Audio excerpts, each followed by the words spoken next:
দামি যত জায়গা সব জায়গায় যাইতে টিকিট লাগে। মানুষের বানানো দামি জায়গা বঙ্গভবন, টিকিট লাগে না? পৃথিবী বিখ্যাত সবচাইতে বড় দামি জায়গা মানুষের বানানো কোনটা জানেন? White house. আমি ওইটার সামনে বেশ কয়েকবার গেছি। আমার বন্ধুদেরকে বললাম যে এটার ভিতরে কি একটু ঢোকা যায়? তারা বলল জি হুজুর, ঢুকতে পারবেন, তবে এখন ইন্টারনেটের মাধ্যমে দরখাস্ত করলে 6 মাস পরে আপনার কাছে মঞ্জুরি চিঠি যাবে। দামি জায়গা, এই জন্যে এইভাবে ওই জায়গায় যাওয়া লাগে।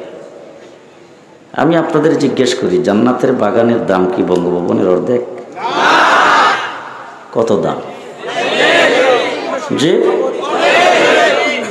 আমি কিন্তু ইত্তেফাক পত্রিকার বিবৃতি আপনাদের কাছে বলতে আসিনি, এনটিভির কথা বলি না।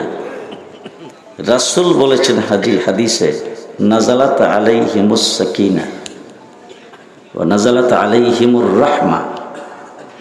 এই মাহফিলে আল্লাহ পাকের পক্ষ থেকে শান্তি, নিরাপত্তা এবং রহমত বর্ষণ হয়।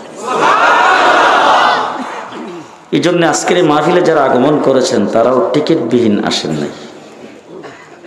বঙ্গভবনে যাইতে টিকিট দেয় প্রেসিডেন্টের ফার্স্ট সেক্রেটারি। আজকের এই মাহফিলে আসার জন্য টিকিট দিয়েছেন স্বয়ং আল্লাহ। 5 কিলোমিটার দূরে টিকিট পাইছে, মাহফিলে উপস্থিত হয়েছে। টিকিট পাই নাই, মাইকের আওয়াজ শুনতেছে। জি, আরেকটা কথা বলবো, রাগ করবেন? অনেক লোকজন দেখেন মাহফিলের আশেপাশে দিয়ে আইসা এরকম দেখবে, মাহফিলে ওয়াজ শোনার নসিব হয় নাই, গেটের ওই পাশের থেকে বিদায় আছে না? বঙ্গভবনে কোনো অনুষ্ঠান হইলে গাড়িতে যিনি কাঠ পাইছে তিনি ছাড়াও তো আরো মানুষ যায়। আমরাও মধ্যে মধ্যে কাঠ পাই, আমাদেরকে একবারে ছোট লোক মনে করেন না, আমরাও কাঠ পাই। তা আমি একবার কাঠ পাইয়া ভিতরে যখন ঢুকতে গেছি, তখন আমার গাড়িতে আমার খাদেম আর আমার মেয়ের জামাই গেইটে চেকার আইসা বলে, হুজুর ওনাদের কাঠ নেই, ওনাদেরকে নামাই দিতে হবে। এরকম আরো যারা নামায় গেছে আর কি, তারা কিন্তু বঙ্গভবনের গেটের সামনে যে পার্ক আছে, পার্কের ভিতর থেকে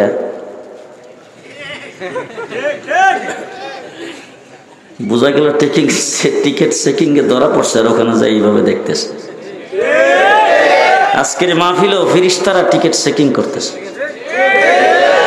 কথা আসতে বললেন, মানুষ শুনলে ঘুম ভাঙবে। টিকিট দিয়েছেন আল্লাহ। জান্নাতের বাগান, জান্নাতে উলামায়ে কেরাম এখানে আছে, ওনাদেরকে সাক্ষী রেখে বলতেছি, দামি মানুষ ছাড়া যারা কম দামি জান্নাতে যাবেন। কি বলেন হুজুর, জান্নাতে যাবে? যারা সবচাইতে বেশি দামি তারা জান্নাতে যাবে। এখন আপনি বলেন তো, দামি মানুষ যারা, তারা কোথাও গেলে তাদেরকে পুলিশে পাহারা দেন? আমাদের গণভবন, বঙ্গভবন, প্রেসিডেন্ট, প্রধানমন্ত্রী থাকেন, ওখানে যায় দেখেন না চতুর্দিকে এইভাবে খাড়া আছে, নিশ্চিদ্র পাহারা চতুর্দিকে। কারণ দামি মানুষ, দামি মজলিস, দামি ঘর।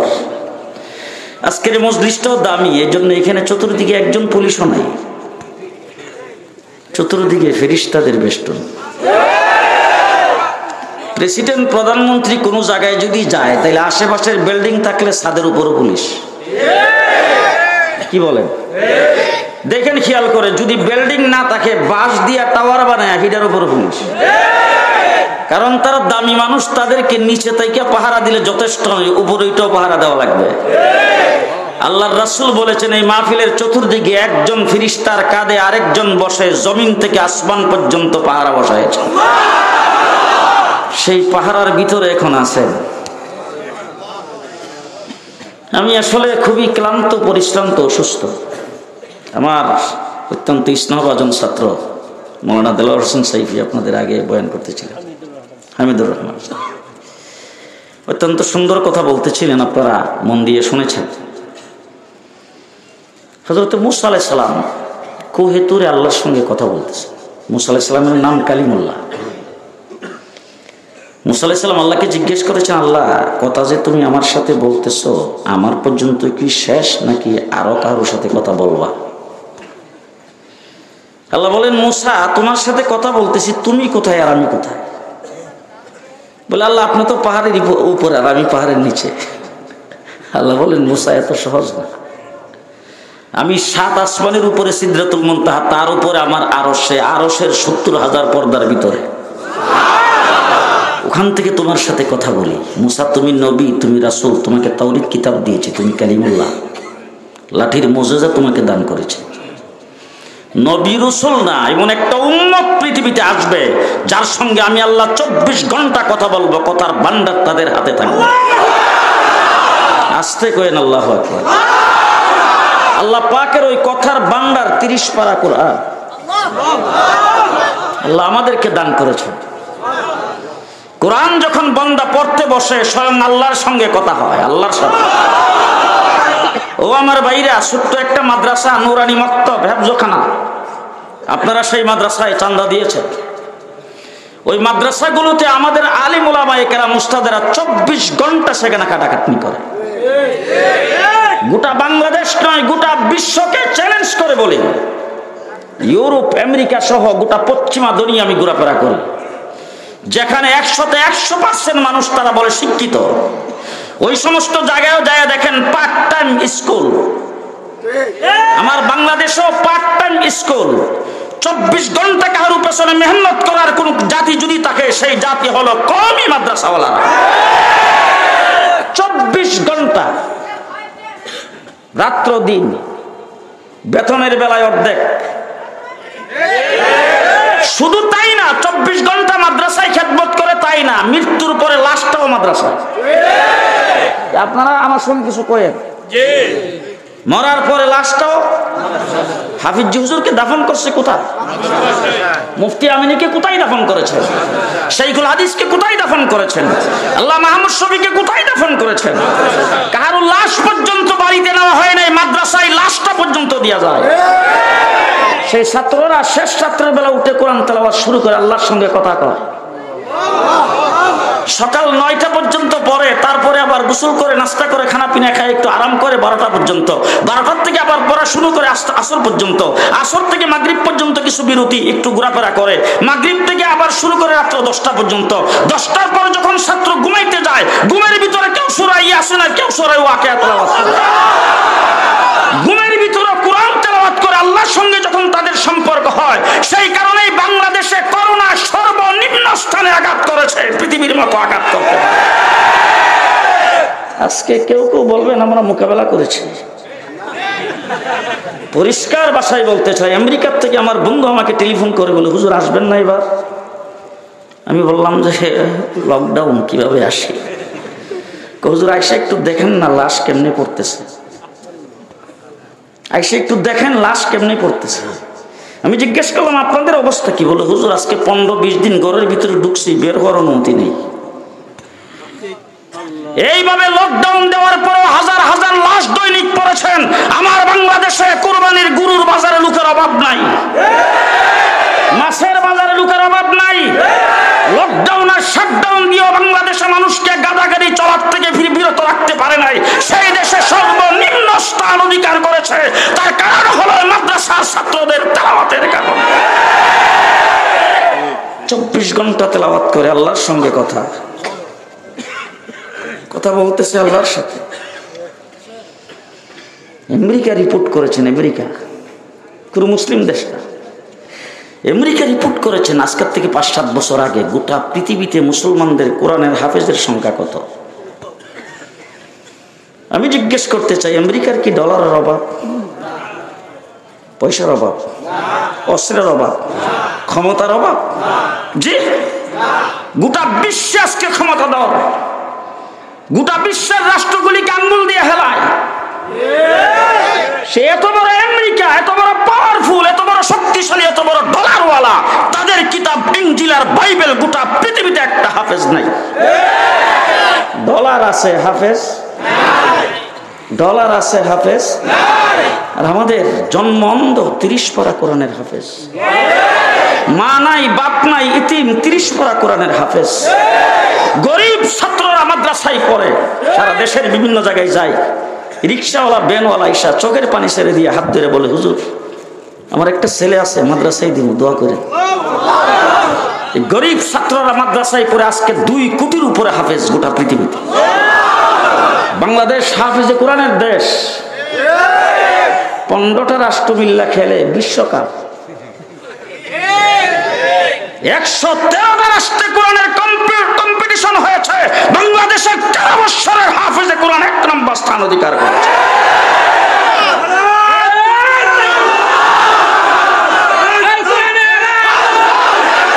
আমরা গোটা বিশ্বে আমরা কোরআন দিয়ে সম্মান অর্জন করেছি। সেই কোরআন আল্লাহ পাকের কালাম। মুসা আলাইহিস সালামকে আল্লাহ বলেন, মুসা তোমার সাথে কথা বলি পার্ট টাইম, আর উম্মতের সাথে কথা বলবো 24 ঘন্টা। আমার কথার ভান্ডার তাদের হাতে থাকবে। মুসা 70,000 পর্দার ভিতর থেকে তোমার সঙ্গে কথা বলি, এই উম্মতের সাথে আমি কথা বলবো। আল্লাহু আকবার বলে যখন নামাজে দাঁড়াবে, আমি আর উম্মত ডাইরেক্ট, কোনো পর্দা নাই, কোনো পর্দা নাই, বেহিজাব, ডাইরেক্ট। আজকে 1450 বছর সেই কোরআন হোয়াইট হাউসের ভিতর থেকে আসেনি, টয়েন টাওয়ারের ভিতর থেকে কোরআন বের হয়নি, বঙ্গভবন আর গণভবনের ভিতর থেকে কোরআন বের হয়নি, হেরা গুহার থেকে বের হয়েছে। সুবহানাল্লাহ। সকালে নাস্তার পরে হেরা গুহার থেকে বের হয়েছে, পাহাড়ের গর্ত থেকে। ইকরা বিসমি রাব্বিকাল্লাযী খালাক, সর্বপ্রথম কোরআন নাজিল হয়েছে। পড়ুন পড়ুন আপনার প্রভুর নামে। রাসূল এই কোরআন নিয়ে আসছেন। এতদিন রাসূল ছিল আল আমিন, এতদিন রাসূল ছিল তাদের কাছে আস-সাদিকুল আমিন। আবু জাহেল, উতবা, সাইবা, মক্কার কাফেরের এই রাসূলকে উপাধি দিয়েছেন। যেই কোরআন নিয়ে হেরা গুহার থেকে বের হয়ে এসে কোরআনের দাওয়াত দিতে গেলেন, তখনই রাসূল শত্রু। ঠিক কিনা? আজকে এসে এখানে মাদ্রাসা দেখলাম, ছোট মাদ্রাসা করেছেন। আবার মাদ্রাসার যিনি মুহতামিম তিনিও মাজলুম। ওই মাদ্রাসা করেছেন, ওই মাদ্রাসায় ছোট ছোট ছাত্ররা সেখানে পড়ে। আমার রাসূল হেরা গুহার থেকে এসে সর্বপ্রথম মাদ্রাসা করেছেন। মাদ্রাসার নাম দারে আরকাম। দারে আরকাম সর্বপ্রথম মাদ্রাসার নাম। এই মাদ্রাসার সর্বপ্রথম ছাত্র আবু বকর সিদ্দিক। ওই মাদ্রাসার সর্বপ্রথম ছাত্রী হযরতে খাদিজাতুল কুবরা। ওখান থেকে শুরু। যখন কোরআনকে পড়াইতে শুরু করেছেন রাসূল, কোরআনের দাওয়াত দিতে শুরু করেছেন, আবু জাহেল তখন অবরোধ করেছেন। সোহাবে আবি তালেবের ভিতরে, দারে আরকামের ভিতরে রাসূল সাল্লাল্লাহু আলাইহি সাল্লাম 4 বছর বন্দী, গাছের পাতা খেয়ে কাটাইছে। দাওয়াত দেওয়ার মতো কোন কায়দা নাই, কারো কাছে প্রকাশ করে বলার মতো কোন কায়দা নাই। অবরোধ। রাসূল আল্লাহর দরবারে চোখের পানি ফেলে দোয়া করেন। হঠাৎ করে আমিরে হামজা ইসলাম কবুল করেছেন। আমিরে হামজা যখন ইসলাম কবুল করেছেন, ইসলামের 39 কত জন? আজকের পৃথিবীতে 200 কোটির উপরে 39 জন মুসলমান যখন হয়েছে, আবু জাহেল ডাকছেন মিটিং। হাই হাই, আমিরে হামজা ইসলাম কবুল করে ফেলেছে, আর রইল কে? যেইভাবে কোরআনের আওয়াজ সেই বন্দিশালার থেকে বের হইতেছে, আমির হামজাও চলে গেছে। আবার কোন দিন কে চলে যায়? কোরআনকে দুনিয়ার থেকে বিদায় করতে হলে মুহাম্মদকে দুনিয়ার থেকে বিদায় করতে হবে। আবু জাহেলের মিটিং এর সিদ্ধান্ত। আর আমার রাসূল আল্লাহর দরবারে হাত উত্তোলন করে বলে, আল্লাহ, মক্কা শরীফে বাঘ 2টা, রয়্যাল বেঙ্গল টাইগার।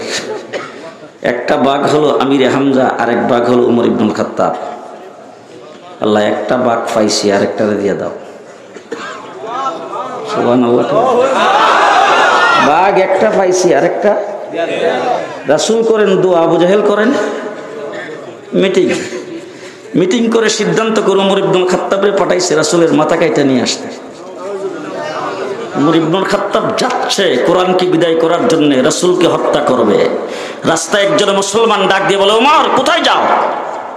কথা কইস না, মুহাম্মদ বিন আব্দুল্লাহর মাথা কাটতে যাই। কিছুদিন আগে না তোমরাই আস-সাদিকুল আমিন বলে উপাধি দিলা? তোমরাই না তাকে আলামিন বললা, আজকে তার মাথা কাটে আনতে যাও, কারণটা কি? বলে দেখো আসলে তো সে আসাদিকুল আমিন, আসলে তো আমানতদার, আসলে তো সত্যবাদী, কিন্তু যে কোরআনটা নিয়ে আসছে, কোরআনে তো আমাদের রাজত্ব শেষ। আজকেও আলিম ওলামায়ে কেরাম এখানে আছে, মসজিদে ইমামতি করেন, মসজিদে খেতাবত করেন, মাদ্রাসায় পড়ান, পিরানি করেন, কোনো আপত্তি নাই। যেই কোরআনী শাসনের কথা বলবেন তখনই আপনার বিরোধী, ঠিক না বেঠিক? ওই আবু জাহেল কোরআনের বিরোধী। হযরত ওমর ইবনুল খাত্তাবকে মুসলমান ডাক দিয়ে বলে, ও কোরআনকে দুনিয়ার থেকে বিদায় করার জন্য তার মাথা কাটতে যাইতেছো? বলে হ্যাঁ। আমি যদি বলি কোরআন তোমার ঘরের ভিতরে ঢুকছে? ওমর ইবনুল খাত্তাব রাগ করে চোখরাঙ্গে, কি কইলে? আমি দুনিয়াতে জীবিত থাকতে আমার ঘরে কোরআন ঢুকবে? কইলে কি বিশ্বাস হয় না? বলে না, এটা কি বিশ্বাস করার কথা? বলে বিশ্বাস না হলে তুমি তোমার বইনার ভগ্নিপতির খবর নাও।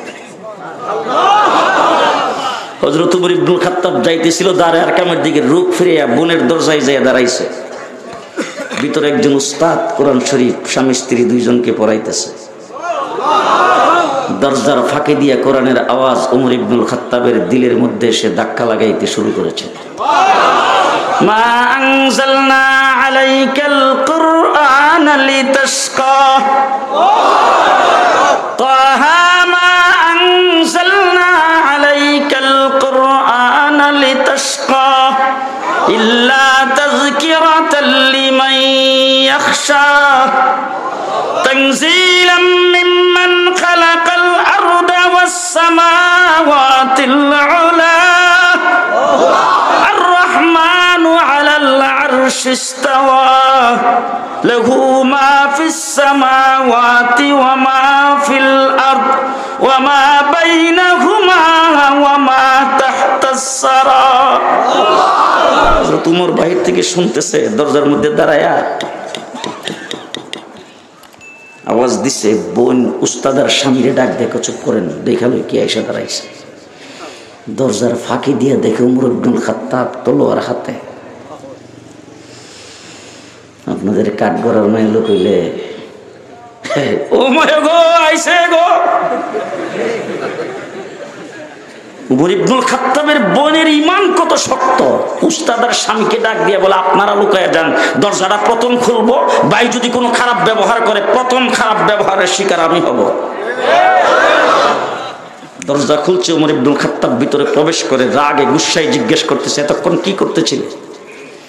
আমি আমার স্বামীর ঘরে বসে যাই করতেছিলাম। তোমার সবকিছু বাহির থেকে শুনছি আর বুঝছি, ঠিকঠাক করে রাখো। হযরত ওমর ইবনুল খাত্তাবের বোনকে যদি শুই না তাকে বুঝিয়া তাকে জিজ্ঞাসা করো কেন? শুনছই তো। আমি জিজ্ঞাসা করতেছি এই জন্য, আমি তোর ভাই, তুই আমার বোন, একই মায়ের দুধ পান করে বড় হয়েছি, কিন্তু আমার সাথে পরামর্শ ছাড়া কোরআন কেমনে তোর ঘরের ভিতরে ঢুকাইলে? বোন ফাতেমা ডাক দিয়ে বলে, ভাই শোনো, আল্লাহ রাব্বুল আলামিন যার অন্তরকে হেদায়েতের জন্য টান দেয়, পৃথিবীর কোন মানুষের সাথে পরামর্শ করতে দেয় না। হযরত ওমর ইবনুল খাত্তাব মারতে শুরু করেছেন। স্বামী আসছে বের হয়ে, উস্তাদ আসছে বের হয়ে, তাদেরকে মেরে রক্তাক্ত করে ফেলেছেন। বুজুর্গানে দিন লেখছেন, মারতে মারতে উমর কাহিল, মায়ের খাইতে খাইতে বোন ফাতেমা কাহিল হয় নাই। হঠাৎ করে উমর ডাক দিয়ে বলে, বোন কি পড়তেছিলে, আমি কি একটু দেখতে পারবো? আল্লাহু আকবার, আমি কি একটু দেখতে পারবো? বোন ফাতেমা ডাক দিয়ে বলেছেন, ভাই শোনো, আল্লাহ রাব্বুল আলামিন কোরআনে পাকে ঘোষণা করেছেন, লা ইয়ামাসসুহু ইল্লাল মুতাহহারুন। কোরআন শরীফ পবিত্রতা অবলম্বন করা ছাড়া কোরআন স্পর্শ করা যায় না। তুমি না পাক, তোমার হাতে কোরআন দেওয়া যাবে না। তুমি কোরআন ধরতে চাইলে গোসল করে আসতে হবে। ওমর ইবনুল খাত্তাব গোসল করে আসছে, কোরআন যে অবস্থায় ছিল সে অবস্থায় তার সামনে রাখছে। বোন চোখের দিকে তাকায় দেখে পানি গাল বেয়ে বেয়ে ঝরতেছে। ওমর কোরআন পড়তেছেন, ইন্নানি আনাল্লাহ। হযরত ওমর ইবনুল খাত্তাব একবার, দুইবার, তিনবার বলেই চিৎকার করে ডাক দিয়ে বলেন, নাম আনতা রাব্বি, নাম আনতা রাব্বি। রাব্বি আশহাদু আল্লা ইলাহা ইল্লাল্লাহ, যেইটুকু বলছেন বলার সাথে সাথে বোন ফাতেমা ডাক দিয়ে বলেন, আল্লাহ সর্বত্র বিরাজমান, আল্লাহ হাজার ও নাজার, তুমি আমার ঘরে বসে আল্লাহর উপরে ঈমান আনার সাক্ষী দিয়েছো, আল্লাহ সবকিছু দেখতেছেন শুনতেছেন। তবে রাসূল দারে আরকামে থেকে তোমার জন্য দোয়া করতেছে, রাসূলের কাছে এই খবর এখনো পৌঁছে নাই। 2 নম্বর সাক্ষী রাসূলের কদমের উপর যাইয়া দিবা, চলো। আল্লাহ রাব্বুল আলামিন জিবরাইল আমিনকে ডাক দিয়া কয়, জিবরাইল জলদি যা আমার হাবিবের দরবারে। ওমর ইবনুল খাত্তাব মাথা কেটে নেওয়ার জন্য আসে নাই, মাথা তার পায়ের নিচে দেওয়ার জন্য আসতেছে। ওমর যাচ্ছেন দারে আরকামের দিকে। ওই দিন সবে মাত্র ইসলাম কবুল করেছেন আমির হামজা, আল্লাহর নবীর পাহারাদার, সৈয়দুস শুহাদা আমির হামজা, আল্লাহর নবীর দারে আরকামের পাহারাদার। বর্তমান বাংলাদেশের কওমি দেওবন্দি উলামায়ে কেরাম দ্বীন ইসলামের পাহারাদার। আমরা দ্বীন ইসলামের কন্ট্রাক্টর না, আমরা পাহারাদার। এখানে কিন্তু শাইখুল হাদিস বসা, আমরা কন্ট্রাক্টর না, আমরা পাহারাদার। আমির হামজা রাসূলের পাহারাদারি করেছেন, আমরা দ্বীন ইসলামের পাহারাদারি করি। বাংলাদেশ স্বাধীন হয়েছে 30 লক্ষ শহীদের বিনিময়ে, স্বাধীন কমপ্লিট হওয়ার পরে এখন দেশকে পুরোভাবে চতুর্দিকে ঘেরাও করে দেশের হেফাজতের যখন প্রয়োজন আসছে তখন বর্ডার গার্ডের দরকার আছে না নাই? বর্ডার গার্ড বাংলাদেশ থেকে অবৈধ কিছু যদি বের করে কেউ নিতে চায়, বর্ডার গার্ড পাহারাদার। কথা বললেন অবৈধভাবে কিছু বের করে নিয়ে যাইতে চাইলে বর্ডার গার্ড পাহারাদার। আবার অবৈধভাবে যদি বাংলাদেশের জন্য ক্ষতিকর কিছু যদি বাহির থেকে ভিতরে আনতে চায়, বর্ডার গার্ড পাহারাদার। কথা কয় না? দ্বীন ইসলাম কমপ্লিট। উলামায়ে কেরাম সাক্ষী। বিদায় হজ্জে 1.25 লক্ষ সাহাবায়ে কেরামের সামনে আরাফার ময়দানে আল্লাহ পাক আয়াত নাজিল করে বলছেন, আল ইয়াউমা আকমালতু লাকুম দীনাকুম, আজকের দিনে কিয়ামত পর্যন্ত আগত সকল মানুষের জন্য দ্বীন ইসলামকে আমি কমপ্লিট করে দিলাম। দৃষ্টান্ত স্বরূপ বলতে চাই, আজান হযরতে বেলাল দিয়েছেন আল্লাহর নবীর সামনে মসজিদে নববীতে, আজান কমপ্লিট। এখন যদি কোনো ব্যক্তি এসে আজানের আগে পরে সালাত ও সালাম ঢুকাইতে চায়, আমরা পাহারাদার। জি, আজান কমপ্লিট। আজানের ভিতরে যদি কেউ ঢুকাইতে চায়, আমরা পাহারাদার। ঠিক কিনা ঠিক? আল ইয়াউমা আকমালতু লাকুম দীনাকুম। রমজান মাসে 30টা রোজার ভিতরে রাতের বেলা তারাবির নামাজ 20 রাকাত।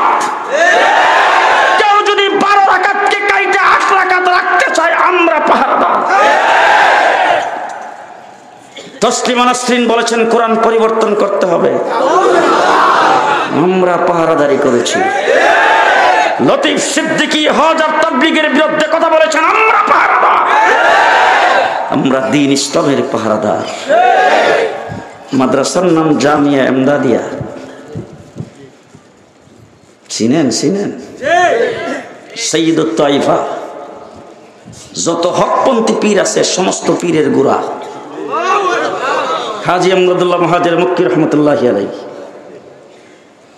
আমার শেখ ও মুর্শিদ আল্লাহ মাহমুদ শফি,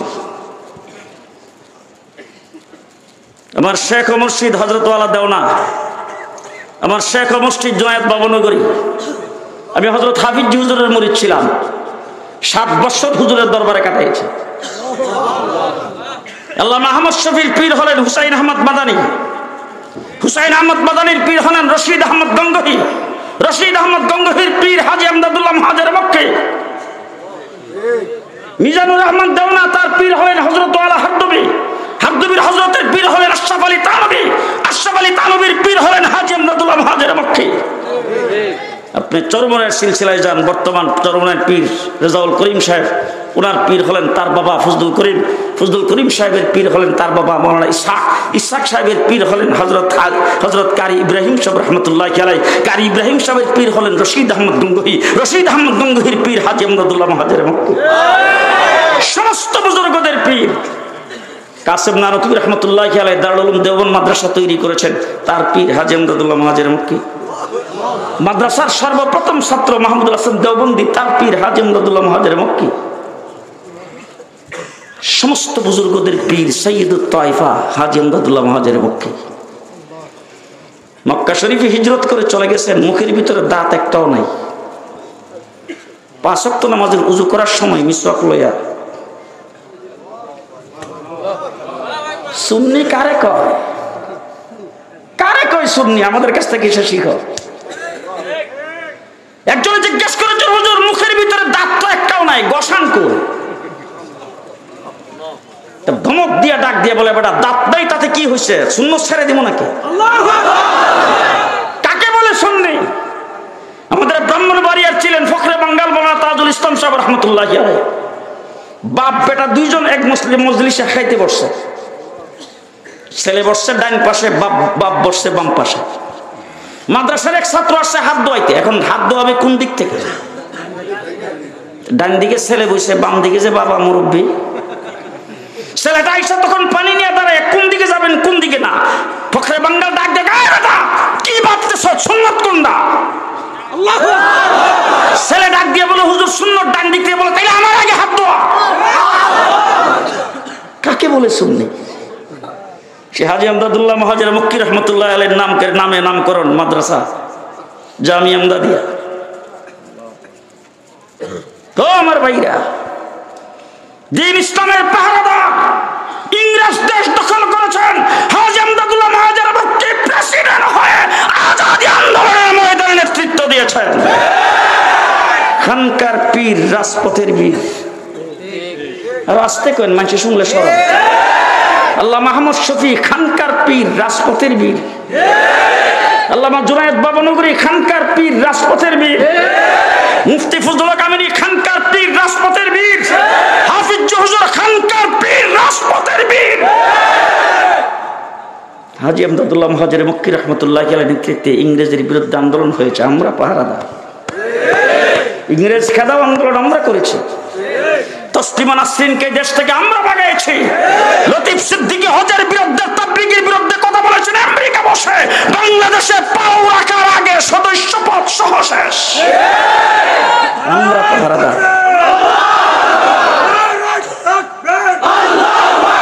আমরা দ্বীন ইসলামের পাহারাদার। জি, মনে থাকবে তো? কেউ কিছু ভিতরে কেউ কিছু ঢুকাইতে চাইলো, আমরা পাহারাদার। বের করতে চাইলো, আমরা পাহারাদার। আমরা দ্বীন ইসলামের পাহারাদার, কন্ট্রাক্টর না। সেই পাহারাদের আমাদের পূর্বপুরুষরা করছেন, আমরাও করবো। আমির হামজা ডাক দিয়ে বলে, সাহাবা একরাম কাঁপতেছে, আসতেছে কেটা? উমর ইবনুল খাত্তাব। আমির হামজা ডাক দিয়ে কত আসতে দাও। 2 ভাগের 1 ভাগ তো আমিও, সমান সমান। আসতে দাও। তলোয়ারটা বের করে আমির হামজা ডাক দিয়ে বলে, উমর ইবনুল খাত্তাব, এটা দরবারে নবুয়ত। লা তারফাউ আসওয়াতাকুম ফাওকা সাওতিন নবী। আল্লাহর নবীর দরবারে জোরে আওয়াজ করা নিষেধ। পায়ের তলে আস্তে করে আসো। জেনে রাখো, বেয়াদবানা বাপ নিয়ে এখানে আসবা, আমি নবীর পাহারাদার। আমার তলোয়ার তোমাকে রেহাই করবে না। জিবরাইল আমিন ঈসা রাসূলকে ডাক দিয়ে বলেন, হুজুর দরজা খুইলা তাড়াতাড়ি জড়ায় ধরেন। আল্লাহ রাসূল ডাক দিয়ে বলে, দরজা খোলো, উমর আসছে। দরজা খুলছেন, উমর ভিতরে প্রবেশ করার পরে রাসূল জিজ্ঞেস করতেছেন, উমর কি মনে করে আসছো? উমর ইবনুল খাত্তাব বলে, হুজুর আসছিলাম গোলামি করে, আর আসছিলাম দুশমনি করার জন্য। এই মুহূর্তে আপনার দরবারে আসছি গোলামির হক আদায় করার জন্য, গোলাম বানায় নেন। আল্লাহর নবী হযরত উমর ইবনুল খাত্তাবকে জড়ায় ধরে ডাক দিয়ে বলছেন, উমর এই মুহূর্তে আল্লাহ পাক তোমার জাহান্নামকে জান্নাতের দ্বারা পরিবর্তন করে দিয়েছে। দরবারে নবুয়তে সাহাবায়ে কেরামের সংখ্যা পুরা হয়েছে 40। এই মুহূর্তে সকলে মিলে নারায়ে তাকবীরের স্লোগান লাগায় দিল। সর্বপ্রথম ইসলামের নারা। এর আগে কোনদিন আল্লাহু আকবার আওয়াজ বুলন্দ হয় নাই। বুজুর্গানে দিন লেখছেন, সর্বপ্রথম আল্লাহু আকবারের আওয়াজ বুলন্দ করেছেন উমর ইবনুল খাত্তাব। লম্বা চড়া ঘটনা সংক্ষেপে বলতে চাই, কিছুক্ষণ পরেই নামাজের টাইম। উমর উজু করে এসে জিজ্ঞেস করতেছেন, হুজুর উজু তো করে আসলাম, এখন কি করা লাগবে? বলে এখন নামাজ পড়া লাগবে। বলে নামাজ কি জিনিস? বলে নামাজ তো হইল আল্লাহর হুকুম, আল্লাহর ইয়াদ, আল্লাহর স্মরণ। বলে ও আসমান জমিন যিনি সৃষ্টি করেছেন, আমার যিনি সৃষ্টি করেছেন, আপনাকে যিনি সৃষ্টি করেছেন, কুল সৃষ্টি জগৎকে যিনি সৃষ্টি করেছেন, সে আল্লাহর স্মরণ, আল্লাহর ইয়াদ। বলে হ্যাঁ, তাইলে আল্লাহর স্মরণ কোথায় করেন? কোথায় করেন? রাসূল বলেন আমরা তো এখানেই করি। হযরত ওমর ইবনে খাত্তাব বলে হুজুর বুঝলাম এখানে করতেন, এখন কই করবেন? আরো আস্তে, আরো আস্তে। হুজুর এতদিন নামাজ এখানে আদায় করেছেন, আমি আপনার দলে ছিলাম না, এখন আমি আপনার দলে আগমন করেছি। এখনো যদি নামাজ আপনি এখানে আদায় করেন, আমি আসার না আসা তো সমান। আমি আপনার দরবারে এসে লাভ হইল কি? নামাজ যদি এখানে আদায় করেন, আসেন আসেন আসেন আপনি আমার পেছনে পেছনে, আমি বাইতুল্লাহর দরজা খুলবো। উমরের জীবনের প্রথম নামাজ বাইতুল্লাহ শরীফে প্রকাশ্যে জামাতের সাথে আদায় করা।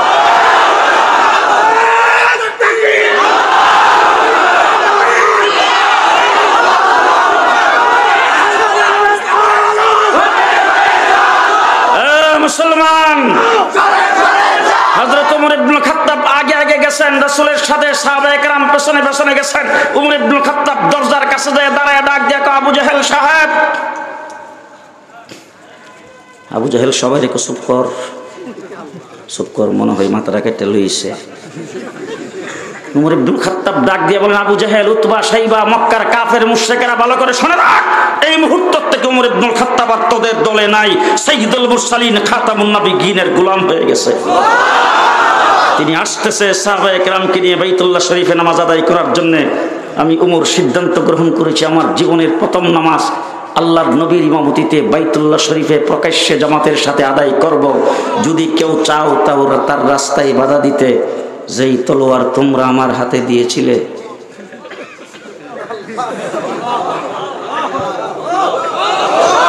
কিতাবে আসছে আঙ্গুলটা মুখের ভিতর দিয়ে কামড়ায়। আর আবু জাহেলকে ভাবলাম কি রইলটা কি, কোরআনওয়ালা, এরা গোহার থেকে কোরআন আসছে। উমর কোরআনওয়ালা, আমিরুল মুমিনিন, খলিফাতুল মুসলিমিন। উমরের রাষ্ট্রের এরিয়া 22.5 লক্ষ বর্গ মাইল। আরো আসতে, আরো আসতে, 22.5 লক্ষ বর্গ মাইল। গায়ের জামাটা 17টা তালি দেওয়া, 17 তালি দেওয়া গায়ের জামা। আদা জাহানের মালিক। ভূমিকম্প শুরু হয়েছে মদিনায়। হযরত ওমর ইবনে খাত্তাব হাতের লাঠি দিয়ে মাটিকে আঘাত করে বলছেন, থাম থাম। বলার সাথে সাথে ভূমিকম্প থেমে গেছে। শেষ কথা বলতে চাই, উমর একটা মাঠের কিনারে দাঁড়াইয়া বিষণ্ণ ভাব নিয়ে দাঁড়াইয়া আছেন। আমিরুল মুমিনিন, খলিফাতুল মুসলিমিন। লোকজন এসে উমরকে জিজ্ঞেস করেছেন, উমর এইভাবে বিষণ্ণ ভাব, খুব চিন্তিত মনে হচ্ছে, কি ভাবতেছ, এইখানে দাঁড়াই আছো কেন? উমর ইবনে খাত্তাব বলে, আমি কোরআন গ্রহণ করার আগে এই মাঠে ছাগলের রাখাল ছিলাম। কি ছিলাম? ছাগলের রাখাল। আমিও ছিলাম ছাগলের রাখাল, আমার বাবাও ছিল ছাগলের রাখাল। আমার বাবা আমার হাতে লাঠিটা দিয়ে বলছিল, ছাগলগুলি ঠিক মতন রাখ, আমি আসতেছি। বাবা চলে গেছেন, আমি লাঠি দিয়া ছাগলগুলিকে ঠিক মতো চড়াইতে পারি নাই। লাঠির আঘাত ছাগল শুনে নাই, আমার কথা ছাগল শুনে নাই। ছাগল একটা উত্তর দিকে আর একটা দক্ষিণ দিকে গেছে। আমি পেরেশান হইয়া, মেহনত হইয়া, হয়রান হইয়া আমি একটা গাছের নিচে দাঁড়াইয়া থাকলাম। আমার বাবা এসে আমার হাত থেকে লাঠিটা টান্দা নিছিলেন আর বলছিলেন, উমর ছাগলগুলি ঠিক মতো চড়াইতে পারলি না, ভবিষ্যতে কি করে ভাত খাইবে আমার বুঝে আসে না। আজকে আমি মসজিদের মিম্বর থেকে কথা বলি 1500 মাইল দূরে, বিনা মোবাইলে।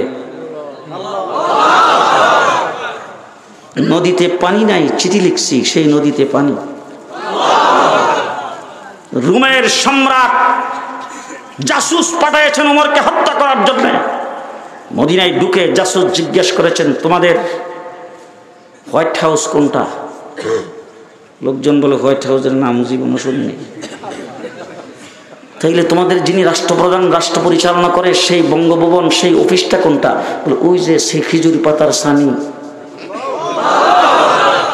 মসজিদে নববী বাঙ্গা বেড়া খেজুরি পাতার সানি ওই জাসুস যাই এইভাবে দেখছে, দেখে যে মস্কারি করো, কোনো টেবিল নাই, চেয়ার নাই, ফাইল নাই, পত্র নাই, কাগজপত্র কিচ্ছু নাই, অফিসে কোনো লোকজন নাই, এখান থেকে অফিস চালায় তোমাদের রাষ্ট্রপ্রধান যিনি, তিনি হুঙ্কার দিলে আমার রাষ্ট্রপ্রধানের গুণ নাই।